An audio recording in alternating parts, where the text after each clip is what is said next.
Head of Humanities, and I'm going to talk you through the philosophy and ethics A-level. So welcome to this taster session. My aim is just to talk you through some of the main topics and give you some thought-provoking questions. The course will be taught by myself and by Mr. Cabba. Mr. Cabba is head of RE. Okay, so in year one, these are the topics we cover. So you'll see there's three headings. There's philosophy, there's ethics, and there's Christian developments. I teach the philosophy side of the course. Mr. Cabba teaches the ethics, and then the two of us split Christian developments. In the exam, there is one exam paper for each of those three headings. As you can see, loads of different topics are covered. I don't expect you to necessarily be aware of some of those ideas or even understand some of the key words, but it can give you something just to look over perhaps over the summer, just to have a bit of a Google. It's a very varied A-level, and you may notice there's some topics from GCSE RE, if any of you did that. If you didn't do that, it's not a problem at all. But we have things like problem of evil. So is God a good God if he allows evil and suffering to happen in the world, for example? Under Christian developments, we have death and the afterlife. So within that, we look at the concept of hell. Is hell a real place? Is it a state of mind? Does it pose too many problems for the existence of God? We also discuss concepts of the soul, good and evil, and human nature as well. There's some really good links to sociology, to psychology, and to law within the RE A-level. So what is philosophy and ethics? So on the slide now, I have some questions. So these are what we call philosophical thinking questions. So if you are at home, if you are with some friends that are going to take this A-level, maybe start just discussing some of these questions. Who am I is a really good one. Is there a God? How can we tell what is even real? And I've got a quote here from an author called Justine Garda. The only thing we require to be good philosophers is the faculty of wonder. So with this A-level, if you are someone that likes to question, if you're someone that is never content with answers and is always sort of delving further and further, if you're someone who's quite argumentative, quite critical, this is absolutely the A-level for you. We do a lot of debate and a lot of discussion. In terms of the ethics side of the course, again, here are some of the questions that we will be discussing throughout the course content. So what is good? What is evil? How do we define good and evil? Are we born evil, or do we learn to be evil? Is it ever okay to sacrifice a life? Can we say it's okay to sacrifice one life to save many? We also discuss abortion, euthanasia, and business ethics. Another interesting question on this slide is, does right and wrong change depending on culture and time? So, for example, homosexuality 30, 40 years ago was considered wrong. It was against the law. And now we have gay marriage, gay rights, a massive LGBTQ plus community and equality. And now if you discriminate against someone for being gay, that's illegal. So our morality has changed over time as well. What we consider to be right and wrong changes. That makes it harder to then determine what is right and what is wrong.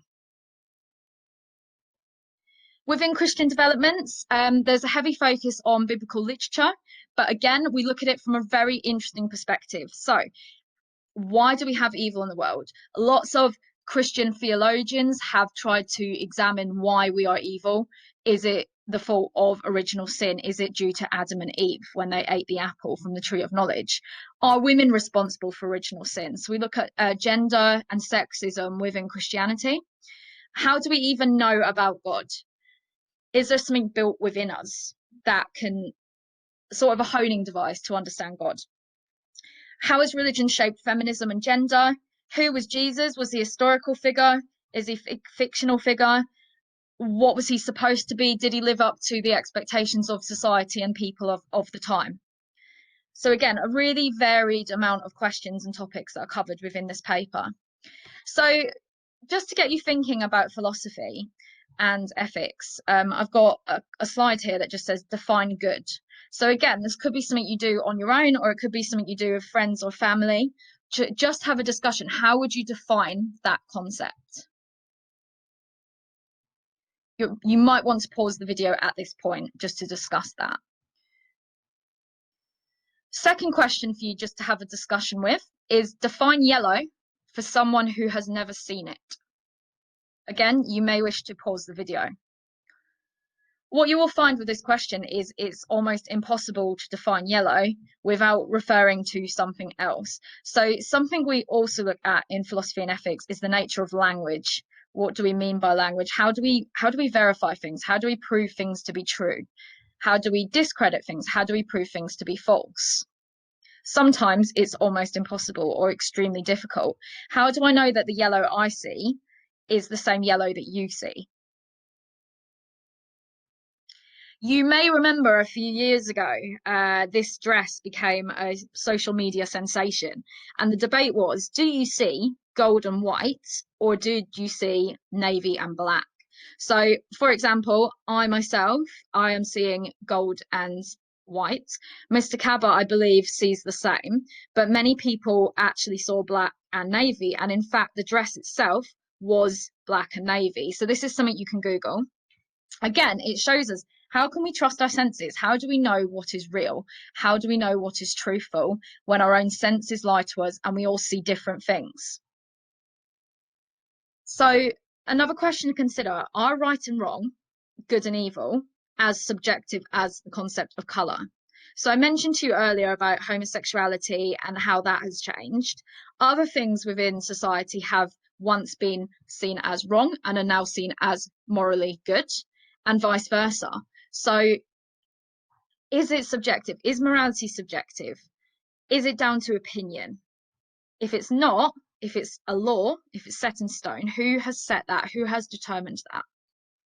So these are all things we discuss in this A-level. Something else that you might want to examine during between now and starting in September is looking at Plato and his cave. Plato is a very, very famous Greek philosopher, and we start the philosophy course looking at him. And he essentially believed that this world is an illusion. So looking back at that dress, seeing different colours, not being able to describe the colour yellow, the fact that we all have different ideas of what is right and what is wrong, he felt that this world is ultimately an illusion. It's not real. We should not trust our senses. Is he correct? So I've put a link on there to YouTube. If you would like to YouTube Plato and his cave story, have a watch and have a look at some of the meanings behind it. And it's essentially what we start the year looking at. So we look at the idea of, is the world around us real? Can we trust it to know what is right and what is wrong? And for Plato, he would certainly argue that we cannot trust the physical world. So that's the end of the presentation. Myself and Mr. Cabba's emails are on the school website. If you have any questions about what you would like from the course, or if you're concerned, or if you've got anything that you need, then please do get in touch with either of us directly. We're always happy to help you. Thank you very much.